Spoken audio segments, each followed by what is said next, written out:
Assalamualaikum warahmatullahi wabarakatuh. Hari ini kita akan belajar tentang landasan pembelajaran. Aktivitas pembelajaran merupakan aktivitas manusia sebagai makhluk berbudaya atau pendidikan sebagai gejala budaya. Memberikan konsekuensi bahwa perbaikan dalam pembelajaran terus dilakukan. Oleh karena itu, diperlukan landasan pembelajaran yang mantap agar perubahan yang dilakukan didasarkan kajian-kajian yang bisa dipertanggungjawabkan. Di antaranya terdapat 3 landasan dalam kerja tersebut, yaitu yang pertama, landasan filosofis, yang kedua, landasan sosiologis, dan yang ketiga adalah landasan psikologis. Peran landasan filosofis dalam pemecahan persoalan pembelajaran di Indonesia.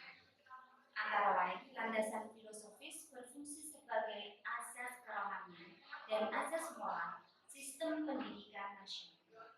Karena itu, kebijaksanaan, strategi, dan proses pembinaan sumber daya manusia yang berkualitas akan sebagai tujuan pendidikan nasional, bersumber dan dijiwai oleh asas normatif filsafat pendidikan bangsa negara, yaitu Pancasila. Contohnya, guru dalam menyelesaikan persoalan-persoalan dalam pembelajaran berlandaskan Pancasila. Misalkan berdoa sebelum maupun sesudah pembelajaran, mengutamakan musyawarah, tidak membedakan sara, memberikan nilai secara adil kepada seluruh siswa.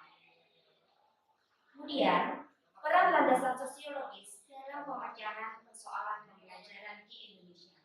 Sosial budaya merupakan bagian hidup manusia yang paling dekat dengan kehidupan manusia sehari-hari. Setiap kegiatan manusia hampir tidak pernah lepas dari unsur sosial budaya, sebab sebagian besar kegiatan manusia dilakukan secara kelompok, termasuk kegiatan pendidikan dan proses pembelajaran. Proses sosial dan interaksi sosial didasari faktor-faktor. Yang pertama adalah imitasi atau peniruan. Bisa bersifat positif atau bisa bersifat negatif. Contohnya, anak akan meniru gaya berpakaian seorang guru yang rapi atau selalu berdisiplin, tetapi bisa juga anak akan meniru perilaku yang tidak baik dari guru. Jadi, guru dalam hal ini menjadi teladan bagi anak. Kalau dalam proses pembelajaran, guru bersikap otoriter, maka anak akan meniru sikap itu. Mungkin pada adik kelasnya atau pada adiknya di rumah. Yang kedua adalah sugesti. Sugesti akan terjadi kalau seorang anak menerima atau tertarik pada pandangan atau sikap orang lain yang berwibawa atau berwenang ataupun mayoritas. Di sekolah, yang berwibawa misalnya adalah guru, yang berwenang misalnya kepala sekolah, dan yang mayoritas misalnya pendapat sebagian besar pemain. Sugesti ini memberi jalan bagi anak untuk mensosialisasi dirinya.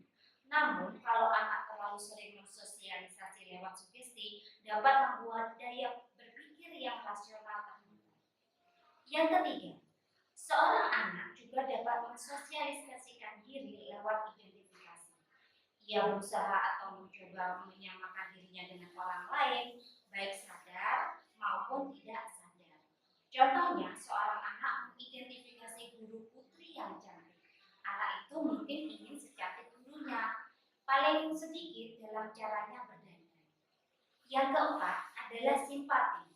Simpati adalah faktor terakhir yang membuat anak mengadakan proses sosial. Simpati terjadi manakala seseorang merasa tertarik kepada orang lain. Faktor perasaan memegang peranan sangat penting dalam simpati. Oleh sebab itu, hubungan yang akrab perlu dikembangkan. Peserta Peserta didik akan simpati, ini akan muncul. Sosialisasi mudah terjadi dan anak-anak tertib mematuhi peraturan-peraturan kelas yang ada. Untuk memudahkan sosialisasi dalam pendidikan, maka guru menciptakan situasi terutama pada dirinya sendiri agar faktor-faktor yang mendasari sosialisasi ini muncul pada diri anak. Misalnya, guru harus memberi contoh dalam berperilaku agar diidentifikasi dan anak-anak bersimpati kepadanya. Begitu pula dengan kondisi kelas, perlu dibina dengan baik agar sosialisasi anak tidak terhambat. Peran landasan psikologi dalam pemecahan persoalan pembelajaran di Indonesia. Jiwa manusia berkembang sejajar dengan pertumbuhan jasmani. Makin besar anak, makin berkembang pula jiwanya, dengan melalui tahap-tahap tertentu hingga mencapai kedewasaan. Dalam perkembangan jiwa dan jasmani itulah seyogyanya anak-anak belajar, sebab pada masa itu mereka peka belajar dan punya waktu banyak untuk belajar. Masa belajar ini bertingkat-tingkat sejalan dengan fase perkembangan mereka. Oleh karena itu, layanan pendidikan terhadap mereka harus dibuat bertingkat-tingkat agar pelajaran dapat dipahami oleh anak-anak. Setiap anak juga punya gaya belajar dan pilihan terhadap lingkungan belajar yang berbeda-beda. Maka strategi yang digunakan harus disesuaikan. Bakat anak juga berbeda, karena itu diusahakan mengembangkan bakatnya. Contoh, guru memberikan materi yang sesuai fase perkembangan siswanya. Karena agar pembelajaran bermakna, guru memberikan strategi pembelajaran sesuai dengan karakteristik siswa. Demikian yang dapat saya